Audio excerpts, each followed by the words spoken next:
Hi, I'm Kaysie Lackey for Innovative Sugarworks, and today we're going to be making my rest of the world modeling chocolate. So outside of North America, it can be really hard to find candy melts or corn syrup, so this is a recipe I've developed to kind of give everybody else a chance to make the wonderful thing that is modeling chocolate. So what I have here is 500 grams of white chocolate. This is actually a South African brand that I'm using. I'm going to compile a list and put it in the comments section of this tutorial so that you can kind of know what's good per country that I've been to. If you're in a country I don't list and you've made successful modeling chocolate, let us know and we'll put it in just so everybody can make it. And just like with the American modeling chocolate, you want to melt your white chocolate down on a double boiler, kind of like on a low bubble, until it's nice and melty and smooth. And so once it's smooth, I'm going to take it off, set it off to the side for now because you don't want it to get too hot. And this is my glucose. I've got 250 grams of glucose here. And to this, because glucose is a lower water content than corn syrup, you need to add a little bit of water to this to help seize the chocolate, is what I found. So, 250 grams of glucose, 1 teaspoon of water. So from here, just like with the other video, we're going to go and microwave this for about 1 to 2 minutes to get it nice and liquidy and smooth. Right back. Alright, so we've got our glucose melted down and nice and warm, and I've stirred the water into it. So you can see it's nice and liquidy and smooth, makes it easier for dumping into our chocolate.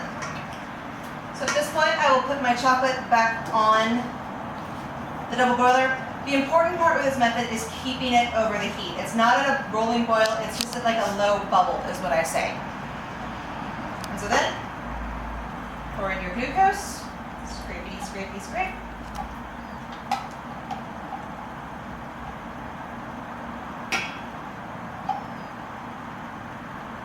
There we go.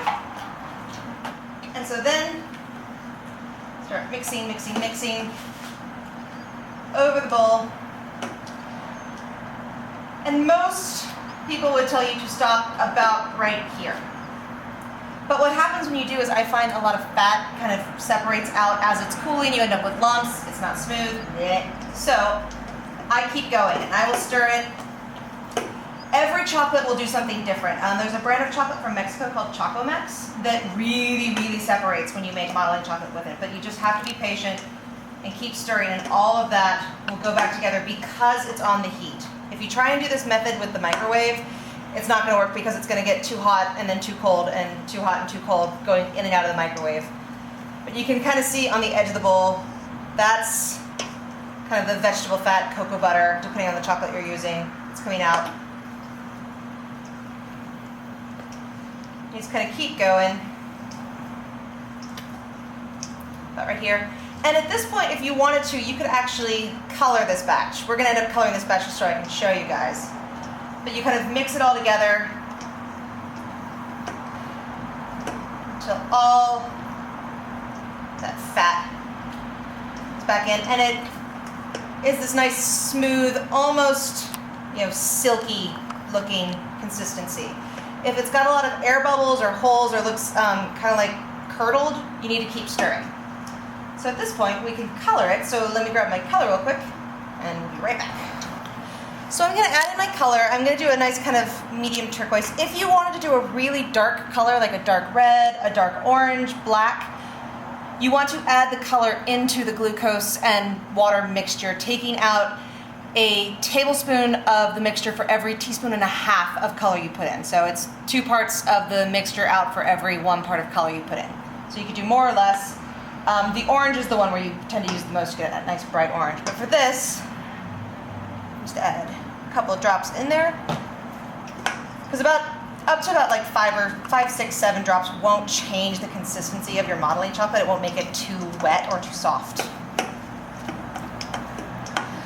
Isn't this so much easier than kneading in colors? Yes, it is.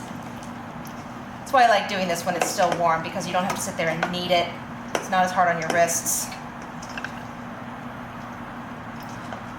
But you just sit here and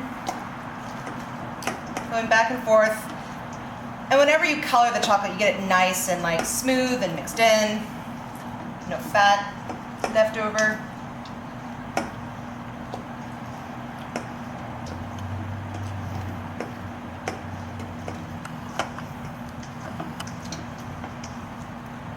with this, it should be a fairly clean bowl. So there we go, nice and colored, that was easy.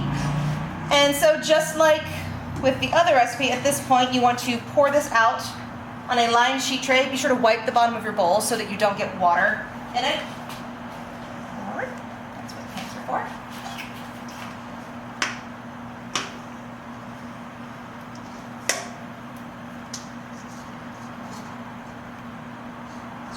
Scrapey. Get it all out. And then, once again, I always like to just kind of smooth it out on the board, or on the sheet pan, just so when I go to knead it, it's a little bit easier to break pieces off. And there you go. Once it's cool, wrap it, store it in an airtight container, and it will last about a year. It has the same shelf life as fondant at this point. You just want to keep it in a cool, dry place in an airtight container. So there you go, modeling chocolate for the rest of the world.